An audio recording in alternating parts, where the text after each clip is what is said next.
Well, hello everybody. I'm going to get right to it here. I'm normally not one that does a tutorial, but I'm one of the guys that watch them.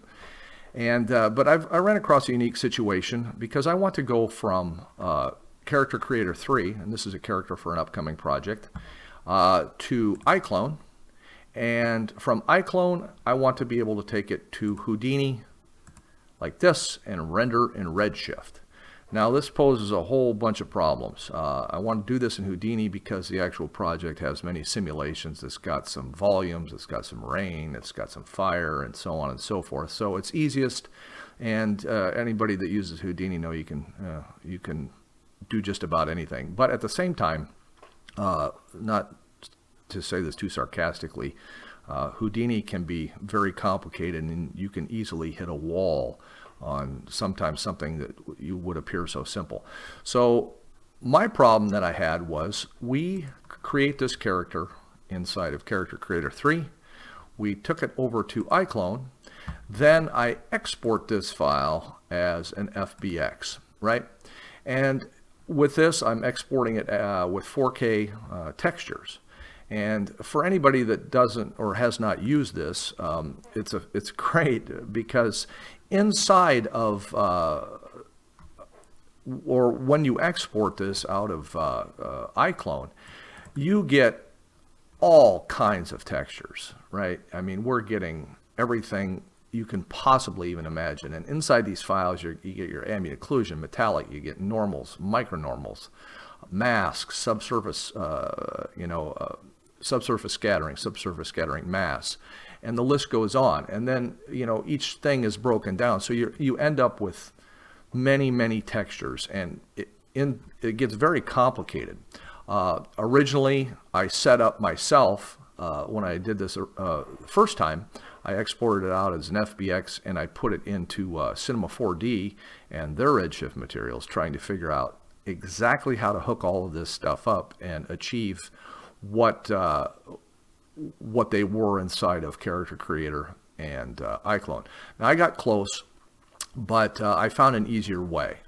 So one of the issues when you come out of, or what you'll see when you do your animations inside of iClone, especially with when you have dialogue, is that the lips move perfectly. I mean, and for the record, I have the Viseme strength turned way up so we can see inside of DaVinci Resolve exactly that these Visemes and the lips are actually moving. So normally when you export out, and like I said, I exported this out of here as an Fbx. I'm using Cinema 4D R19 as the target preset. It seems to be fine. I didn't notice much difference between this and the Maya preset on there. So when I exported it out, I brought it into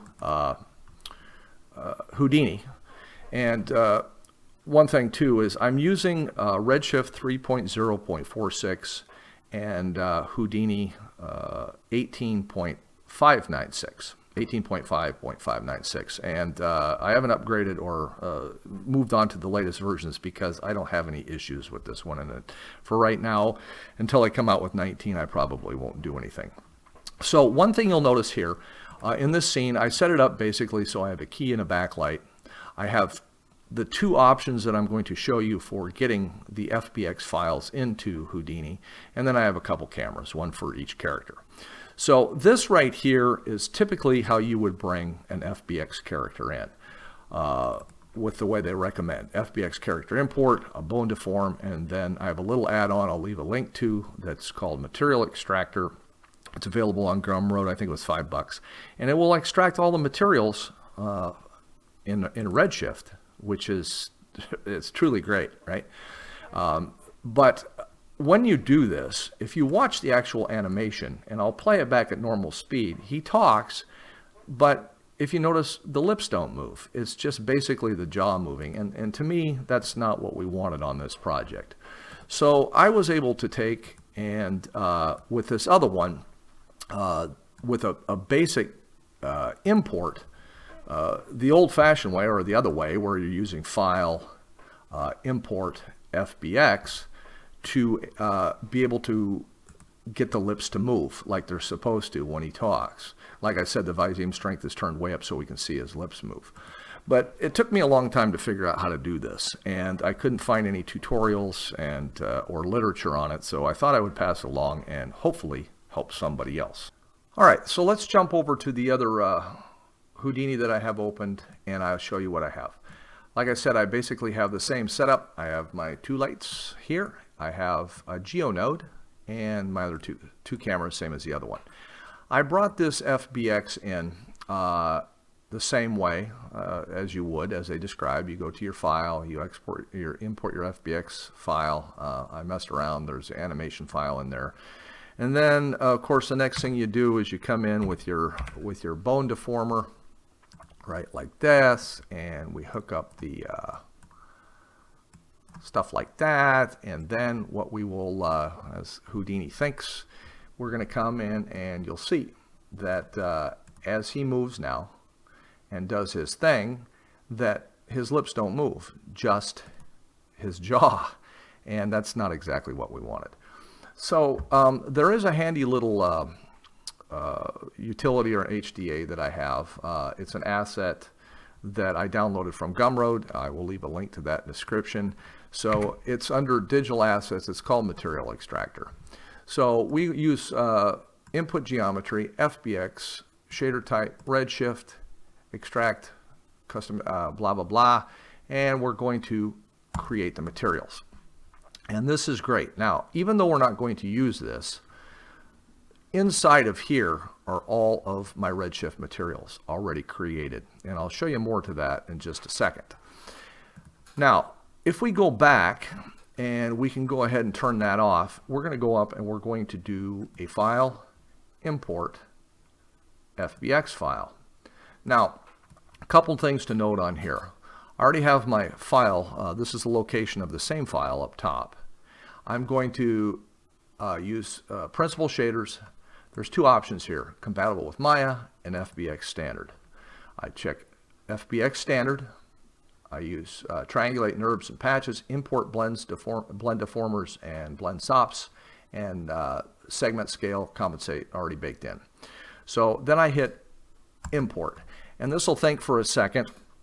And what this does, it'll bring it all in kind of the old way. Ignore that. And of course it's too big, so what we'll do is we'll just scale it down, kind of like that. And we'll go to camera 2. Whoops, I messed up, sorry. That's a 1, and then this will bring down in size. So there we go. Now here we go. And if you notice when I import it this way, right, you'll see that the lips move. But we'll go back here to frame 74 or so, and you can see that we do have most of the materials applied, but they're not Redshift materials. But like I said, in this first one we brought in, same Fbx file, we have all of the materials. So what we can do is I will copy these, I will go back, go to my other node. Now when you open this up, yeah, don't scream, but this is where it gets, it kind of made, didn't make any sense to me. It took me a long time to figure this out. Like I said, I'm no Houdini expert, but so one that does this creates all of the geometry. Here's all of the geometry nodes for it that have materials applied to it. So inside of here we see, if you hit L, it'll lay out, these are all of the Houdini principled shaders that are assigned to this. So what we'll do is we're simply just going to delete these. Then we're going to paste the Redshift materials in here. And the fantastic thing is, if you look at the naming convention, the nomenclature, they're exactly the same as the principled shaders. So they're automatically now assigned to the as a Redshift. So give me a second here. I will stop the recording and I'll bring up the IPR and we'll see. All right, so here's the IPR. It only took a couple minutes to render this, or not even that. So you can see that the Redshift materials for the face and everything else are applied, and they're applied correctly. And this is the really cool thing about this because, whoops, let me go back to my OJ. And inside of here, which is scary to begin with, like I said, after I copied and pasted all of this stuff in here, you can see, let's tear this paint off right here and maximize it. You can see that all of the materials are here. We can hit L for layout, and here is the head. And so if we open the head up, this is what it created, which is vastly better than what I did. You know, Redshift inside of Houdini or Redshift inside of Cinema 4D is virtually the same thing, but this does a great job. It has the normals, the micronormals, it's got the subsurface scattering. Any of this can be adjusted, by the way, without too much hassle. So that's that. Now, if you notice too, with the IPR, we don't have any of the materials applied to the rest of it. It's just really just the body.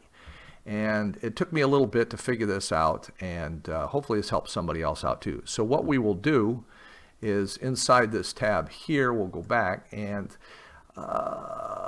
we'll find another piece of geometry. So let's take his jacket, for instance. You'll see, maximize this, you'll see we've got this whole mess. But if you simply take right here and we add a material, kind of like this, and we apply it, and we'll go down to our over here. So put an asterisk here, Shift 8, and then simply select your material. So we go down to this right here, materials, and we find his jacket, and we accept it. And if I bring my IPR back over, you'll see now that his jacket is there. So you have to do that with everything, obviously. His tie, and then we can adjust some of the you know, the texture settings on all of that. And if you go through and you do all of that, you can end up with exactly what we want. We end up with an animation that has, whoops, let's go back let's go back a little bit here. Sorry about that. Back to like this. Trust me, this is a viewport glitch inside of Houdini. But then you end up with everything correctly textured, and you end up with proper animations of the lips, which, like I said, when it comes out of iClone, you know, it's great. This is exactly what you want, and with their, especially with their little thing that they have in here. Let me find it. Create script. They have this AccuLips thing, and you can put your wave file in there, or type text, or basically whatever you want to do, and it will do all of this animation for you. I'm not going to go into exactly how to do this. Now, there is another option in here that I'll talk about for a second. When you export it, you can also export it as an alembic. But I've noticed that with an alembic file, even though I've tried numerous times to get this to work, maybe somebody somewhere knows how to do this, but if you watch, his clothes right here bleed through, and it's a mesh thing. According to the literature, you can go to these cloth layer settings inside of Character Creator, and you can auto hide mesh, and it goes through this. And now I think I've, for what I know, I've tried everything. But on the big scheme of things, if I really wanted to, I could come and do my own vellum simulation with cloth inside of Houdini. So hopefully this helps somebody out. And with the workflow from Character Creator to iClone to Houdini. and where we can add our simulations in.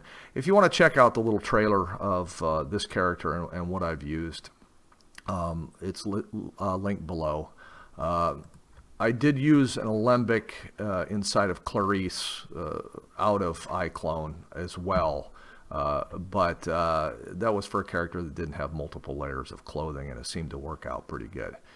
But hey, thanks for watching. Hopefully this helps somebody out, and give me a like.